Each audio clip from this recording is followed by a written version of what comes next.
The Lord be with you. And with your spirit. A reading from the Holy Gospel according to Luke. Glory to you, O Lord. Jesus journeyed from one town and village to another, preaching and proclaiming the good news of the kingdom of God. Accompanying him were the 12, and some women who had been cured of evil spirits and infirmities. Mary, called Magdalene, from whom 7 demons had gone out. Joanna, the wife of Herod's steward Chuza, Susanna, and many others who provided for them out of their resources. The Gospel of the Lord. Praise to you, Lord Jesus Christ. Please be seated. Magandang umaga po sa inyong lahat and welcome to the Minor Basilica of Our Lady of the Rosary of Manaoag. Sa pagpapalaganap ng ating Panginoon ng salita ng Diyos, may mga taong sumama sa Kanya, mga taong sumunod sa Kanya. But bago sila sumunod, it's because of their encounter with Christ. Kung kaya sila kusang loob na sumama sa Kanya. Malinaw na sinabi ng ating Ebanghelyo, there were women who followed Him because they were cured, they were healed of their sickness, and they were exorcised of the demons that possessed them. Isa na roon si Maria Magdalena. So ito yung mga bagay kung bakit sumunod sila kay Kristo, kung bakit nakilala nila si Kristo. Pero hindi lang po doon nagtatapos ang kanilang pagkakilanlan o pagsunod kay Kristo. Hindi lang dahil sila ay napatawad, hindi lang dahil sila ay napagaling, kundi dahil rin sa kanilang paglalakbay kasama si Kristo. Ang ating simbahan po ay tinutukoy ni Pope Francis na Synodal Church. Kaya nga maraming synod, no, na nangyayari sa ating simbahan. Ano bang ibig sabihin ng isang synod or a synodal church? It is from the Greek word synod, or two words, syn and hodos. Hodos meaning way, at syn meaning kasama, together, with. And so, synod means walking together. Walking together as a church and walking together as followers of Christ. Walking together with Christ. At tayong mga Kristiyano Katoliko, ang ating pananampalataya sa Diyos ay hindi lamang po one way na tayo at ang Diyos lang. Ang ating pananampalataya ay kasama rin yung ating kapwa. Kaya sabi ng ating Panginoon, there is another commandment that is similar to that of loving God, and that is loving our neighbors. Kaya nga po ini-imagine ko, habang naglalakbay ang mga apostoles ni Kristo, yung 12, at yung mga babaeng kasama nila, ating iniisip na napakasaya nila. Pero wag po nating kalimutan na habang sila ay naglalakbay, kasama nila si Kristo, pero kasama rin nila si Judas. Hindi po ba?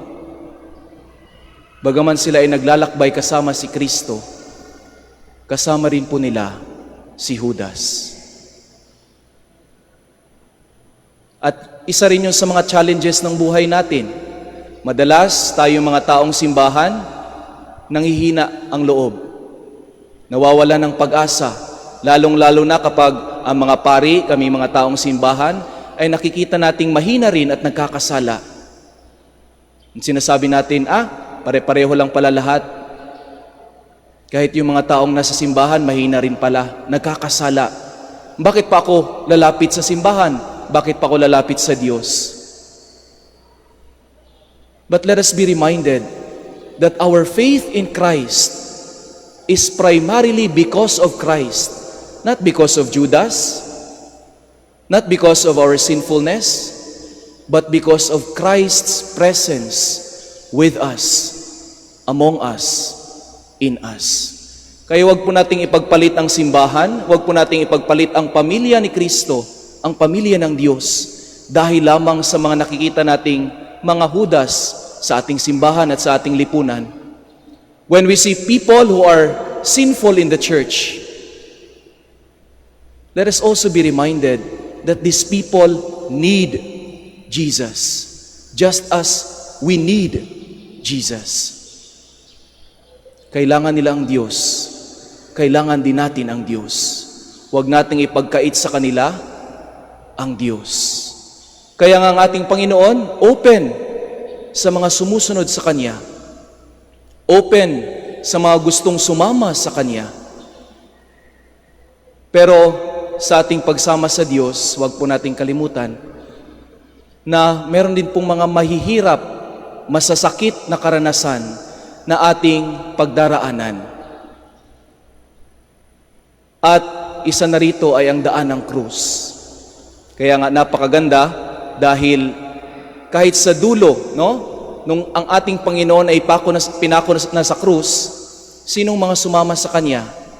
Yung mga tao ding nakaranas ng kapatawaran at pagbabagong buhay dahil sa ating Panginoon. Isa na roon si Maria Magdalena, the woman who was possessed by 7 demons but was also freed from them and received new life. Sa kanyang pagsama kay Kristo, malamang ang dami niyang naranasan na magaganda at hindi magaganda. But she persevered through it all. Gayon din ang mga iba pang babae na tumulong sa ministry ng ating Panginoon. They were also helping Jesus Christ through thick and thin. Gayon din ang mga apostoles. Pero of course, nakita rin natin yung mga apostoles na pinanghinaan ng loob, tumakas, umalis, dahil natakot. But because again, of Christ's forgiveness, openness, nanumbalik at bumalik sila sa piling ng Diyos. Yan din po ang simbahan. Yan din po ang pamilya natin. We do not segregate people, makasalanan, walang pag-asa.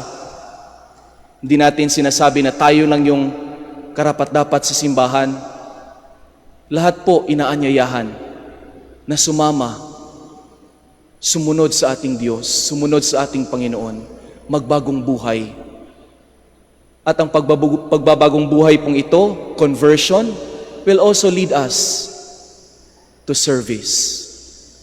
When they experienced the mercy of God, these apostles, these women, serve Christ and serve their brothers and sisters.